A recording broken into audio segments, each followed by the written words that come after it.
بسم الله الرحمن الرحيم تبارك الذي بيده الملك وهو على كل شيء قدير الذي خلق الموت والحياة ليبلوكم أيكم أحسن عملا وهو العزيز الغفور الذي خلق 7 سماوات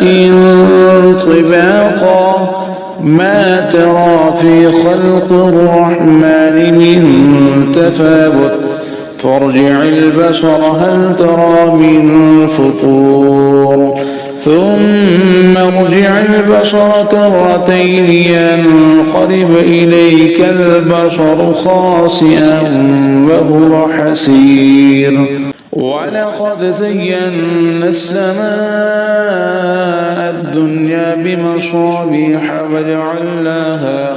وجعلناها رجوما للشياطين وأعتدنا لهم عذاب السعير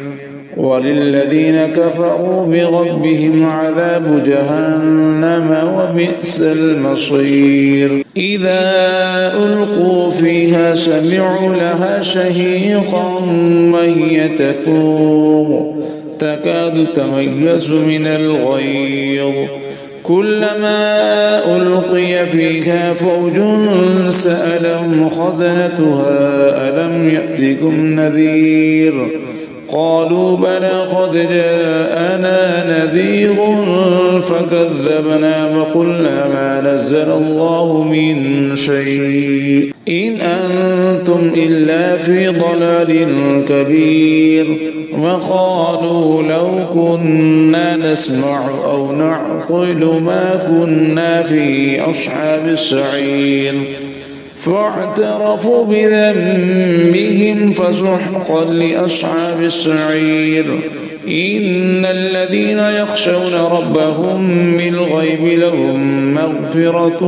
وأجر كبير وأسروا قولكم أو اجهروا به إنه عليم بذات الصدور ألا يعلم من خلق وهو اللطيف الخبير هو الذي جعل لكم الأرض ذلولا فامشوا في مناكبها وكلوا من رزقه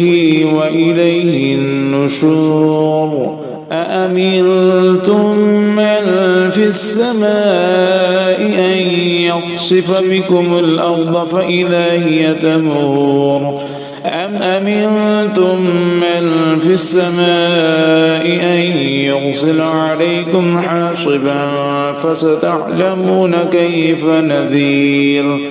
ولقد كذب الذين من قبلهم فكيف كان نكير أفلم يروا إلى الطير فوقهم صافات ويقبضن ما يمسكهن إلا الرحمن إنه بكل شيء بصير أمن هذا الذي هو جند لكم ينصركم من دون الرحمن إن الكافرون إلا في غرور أمن هذا الذي يرزقكم إن أمسك رزقه بل لجوا في عتب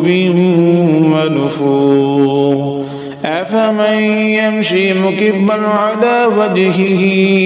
أهدى أمن يمشي سويا على صراط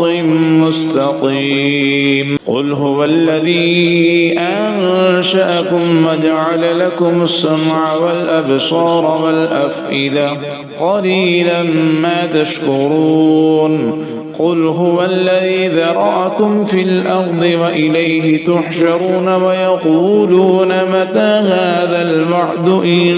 كنتم صادقين قل إنما العلم عند الله وإنما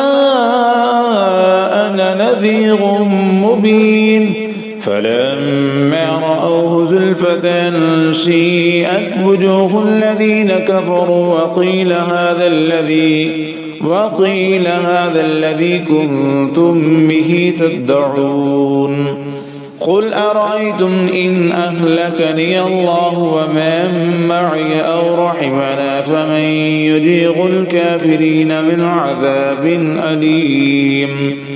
قل هو الرحمن آمنا به وعليه توكلنا